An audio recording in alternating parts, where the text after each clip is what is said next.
Hello friends, मेरा नाम किशन है और मेरे चैनल मेडी विद के में आपका स्वागत है। फ्रेंड्स, हम क्लासिफिकेशन ऑफ फ्लोरोक्विनोलोन्स के बारे में स्टडी कर रहे हैं। ठीक है, फ्लोरोक्विनोलोन्स में जितने भी मेडिसिन के बारे में हम लोग स्टडी करेंगे बहुत ज़्यादा यूज़ किया जाता है फ्रेंड्स। तो सभी मेडिसिन को बहुत अच्छे से पढ़ लीजिएगा। आज हम जिसके बारे में पढ़ने वाले हैं उसका नाम है सिप्रोफ्लॉक्सासिन। ठीक है, तो चलिए स्टार्ट करते हैं सिप्रोफ्लॉक्सासिन के बारे में डिटेल से। सबसे पहले देख लेते हैं mechanism of action. Mechanism of action में क्या है, ग्राम पॉजिटिव ग्राम नेगेटिव दोनों बैक्टीरिया को क्या करता है, ये पेनिट्रेट कर लेता है, दोनों बैक्टीरिया के अगेंस्ट इफेक्टिव है। बैक्टीरिया को पेनिट्रेट करके बैक्टीरिया के अंदर जाने के बाद क्या करता है, inhibit bacterial DNA replication. DNA replication means होता है डॉटर सेल बनाना। ठीक है, तो बैक्टीरिया क्या करता है, डॉटर सेल बनाता है सेम अपने जैसा। ठीक है, कॉपी पेस्ट करता है। तो उस प्रोसेस को सिप्रोफ्लॉक्सिन क्या करता है, इनहेबिट कर देता है, रोक देता है। ठीक है, तो सिप्रोफ्लॉक्सिन इनहेबिट कर देता है डीएनए रिप्लिकेशन को, जिसके कारण क्या होता है, बैक्टीरियोसिडल बैक्टीरिया मर जाता है। ठीक है, सीधा बैक्टीरिया को किल कर देता है इस प्रोसेस को रोक के। ठीक, अब डोज देख लेते हैं। डोज में इन्फ्यूजन सोल्यूशन में आता है फ्रेंड्स, से बहुत ज़्यादा यूज होता है। 100 ml में आता है 200 mg का। ठीक है, 200 mg का रहता है जो 100 ml में आता है। तो सबसे ज़्यादा जो यूज़ होता है फ्रेंड्स वो यही यूज़ होता है। ठीक है, उसके बाद और भी आते हैं डोज में, जैसे 200 mg का 20 ml में। ठीक है, और 200 mg का 40 ml में भी आता है। ठीक है, 400 mg का 200 ml में आता है, लेकिन सबसे ज़्यादा यूज़ होता है जो 100 ml का आता है 200 mg का। ठीक है, इसका टेबलेट फॉर्म भी आता है 100 mg का, 250 mg का, 500 mg का और 750 mg का। ओरल सस्पेंशन आता है। ठीक है, ओरल सस्पेंशन आता है, वो होता है 250 mg का और 500 mg का। ठीक है, 5 ml में 500 mg का भी होता है, या 5 ml में 250 mg का भी होता है। ठीक है, तो ये रहा डोज के बारे में। रूट देख लेते हैं। रूट ओरल रहेगा फ्रेंड्स, और इन्फ्यूजन सोल्यूशन है वो आईवी यूज ओनली रहेगा। ठीक है, इंडिकेशन यूजेस देख लेते हैं। इंडिकेशन यूजेस में डायरिया में बहुत ज़्यादा इसका यूज़ किया जाता है सिप्रोफ्लॉक्सिन का।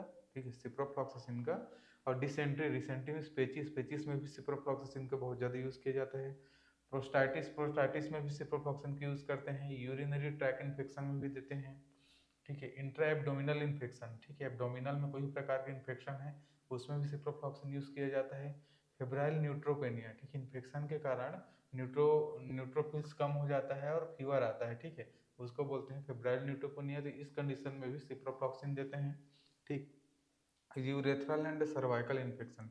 यूरेथ्रा में किसी भी प्रकार का इन्फेक्शन है या सर्वाइकल किसी प्रकार का इन्फेक्शन है तो उन इन्फेक्शन में भी सिप्रोफ्लॉक्सिन का यूज़ किया जाता है। Lower respiratory tract infection, lower respiratory tract infection में भी सिप्रोफ्लॉक्सिन देते हैं। और स्किन इन्फेक्शन में, स्किन का चाहे नॉर्मल बैक्टीरियल इन्फेक्शन हो या तो फिर घाव वगैरह में बैक्टीरियल इन्फेक्शन हो, सिप्रोफ्लॉक्सिन दे सकते हैं। ठीक है, कॉन्ट्रा इंडिकेशन वार्निंग देख लेते हैं, कौन कौन से कंडीशन में सिप्रोफ्लॉक्सिन नहीं देंगे। ठीक है, या देंगे तो थोड़ा डॉक्टर के प्रिस्क्रिप्शन से ऑब्जर्वेशन में देंगे।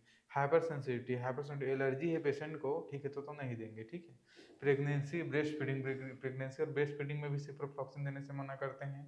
ठीक है, मास्थेनिया ग्रेविस, मसल वीकनेस का जो अगर बीमारी है तो उसमें भी सिप्रोफ्लॉक्सिन देने के लिए मना किया जाता है। हाइपोकैलेमिया, हाइपोकैलेमिया मीन्स इसमें पोटेशियम की कमी हो जाती है बॉडी में, उसमें भी सिप्रोफ्लॉक्सिन देने के लिए मना किया जाता है। ठीक है, साइड इफेक्ट देख लेते हैं। गैस्ट्रोइंटेस्टाइनल में क्या करेगा ये, ठीक है, गैस्ट्रोइंटेस्टाइनल रिएक्शन में नोजिया, वोमिटिंग, डायरिया कर सकता है, स्टोमक पेन कर सकता है। ठीक है, अदर रिएक्शंस में क्या क्या कर सकता है, फीवर, फटीग।